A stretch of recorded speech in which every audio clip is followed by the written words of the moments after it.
Hi, Dawn McAlpin here with Coldwell Banker West. Welcome to our monthly market report for August of 2020. Let's start with what's happening nationally with the economy and as it pertains to real estate. According to the Wall Street Journal, a strong economic recovery depends on effective and sustained containment of COVID-19. Economists said in the latest monthly survey by the Wall Street Journal, with 91% of business and academic economists agreeing somewhat or strongly that economic recovery depends on containing the pandemic. The past several months, we've been discussing and following how mortgage lenders, the banking industry, have been forecasting how the economy is going to be impacted by the pandemic, what that recovery might look like, and how it relates to the housing industry. Here's what the forecast was in April. Industry experts in the lending field had grim forecasts for quarter two. And in fact, with Goldman Sachs, JP Morgan, Morgan Stanley, and Wells Fargo, Bank of America, all expecting between 39% decrease in gross domestic product to a most favorable at 22%. And now let's take a look at what those same industry experts are forecasting for quarter three. We in fact did see a 32% decline in GDP in quarter two. Those same analysts and others have forecast for quarter three was much improved. So the four of the five original forecasters, Goldman Sachs, JP Morgan, Wells Fargo, and Bank of America, saw between a 15% and 25% improvement. Those same analysts and others have a much better forecast for quarter three, forecasting from a low of 15% growth to a 25% growth in GDP for quarter three. Now, how does the impact that the pandemic has had on our economy affecting housing? From Showing Time, looking at the chart for showings in North America from January through the end of July, we see the impact of the pandemic. January through the middle of March, we saw a growing interest. Then the pandemic started affecting certain states in the nation. And then, of course, with the orders of sheltering in place, dramatic decrease in interest. And then as each state started to open up and set new guidelines and showing protocols, showing interest dramatically increased, kind of compressing all of our spring and summer showing interest into a more compact time period between May and July. We've also been these last few months tracking the monthly recovery index. And in January, we saw a growing interest, the pandemic hit, and then we're seeing that V-shaped recovery. And of course, the housing market recovery is dependent on four components: demand for housing, the supply of housing, the price of that housing, and then how much time on market. In our local market here in San Diego County, homes, depending on location, condition, and price, are flying off the shelves, with many properties only being on the market 2 or 3 days for showings to be allowed, and then the sellers are making a decision. So well under a week before homes are going pending. So as we see the market improve and the recovery from that pandemic, the shutdown, rambling. So what are the long-term projections for future home prices? 7 of the 9 leading experts are expecting continued positive price gains. What about CoreLogic?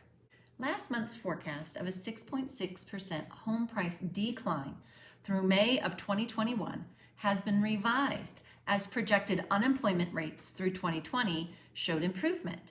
The recent rebound of home sales suggests the pandemic did not derail home buyers who continue to be motivated by historically low mortgage rates.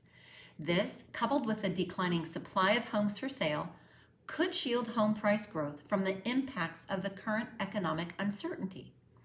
As a result, the latest forecast reports home prices will decline a moderate 1% between June of 2020 and June of 2021. Though I appreciate CoreLogic making an adjustment to their projection, let's consider the other 7 experts, with Zillow showing positive but not committing to what kind of a positive growth in their projection, to Fannie Mae expecting a continued appreciation up to 4.4% between now and May of 2021.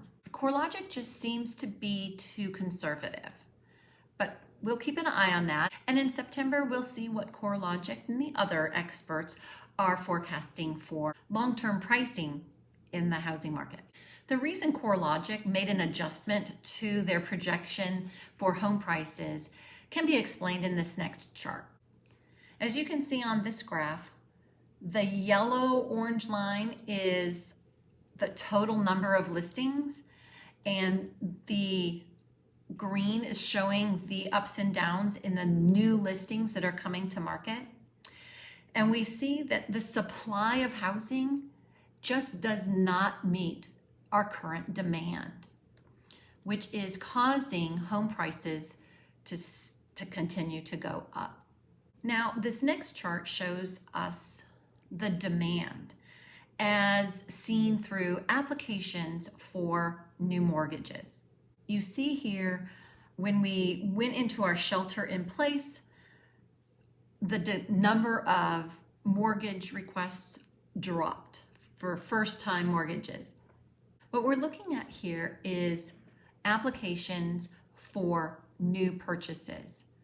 This is not showing families who were still taking advantage of the historically low interest rates and were applying for refinancing.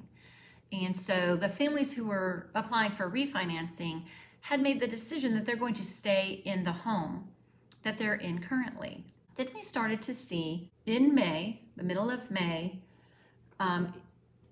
11 straight weeks of year-over-year increase in purchase applications.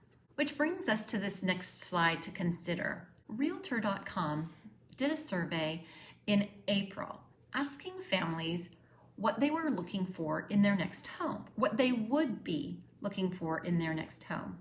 And in April, they said, 1, they needed more interior space. Makes sense, we're working from home, going to school from home. 2, more outdoor space, probably because we're sheltering at home, and if you don't have a private space or a big enough space for you to get outside and avoid crowds, you would be craving that. An updated kitchen and better technology. In July, they surveyed families who'd actually moved and found out the top 4 reasons people were moving was 1, more interior space as we find ourselves working from home, desire to own their own home, a move from the city into the suburbs, and 4, more outdoor space. This next slide shows 2020 Q2 U.S. home sales report. Home sellers nationwide realized a gain of $75,971 on the typical sale, up from $66,500 in the first quarter of 2020, and from $65,250 in the second quarter of last year. This latest figure, based on median purchase and resale prices, marked yet another peak level of raw profits in the United States since the housing market began recovering from the Great Recession of 2012. What that slide tells us is that families are seeing a dramatic increase in their equity. So even if families have applied for forbearance with their lenders, there is so much equity that they were going to see fewer homes impacted by foreclosure. There's enough equity in their home that they're more likely to choose to sell that home and downsize or move to a different housing situation, but will not have to go through foreclosure. Now, moving away from our national look at real estate and housing prices and how the economy has been impacted by the pandemic, let's look more locally. Let's look at our East County real estate market. In July, Alpine saw 25 new listings, 30 homes go pending, and 18 close escrow. The median sales price was $739,000 and average days on market was 21. In El Cajon for the month of July, with 2 zip codes combined, we saw 99 new listings, 90 homes go pending, and 83 homes close escrow. The median sales price in El Cajon was $657,500 and the average days on market was 19. In La Mesa, also combining 2 zip codes, we saw 39 new listings, 35 homes go pending, and 31 homes close escrow. The median sales price was $693,855 and the average days on market was 19.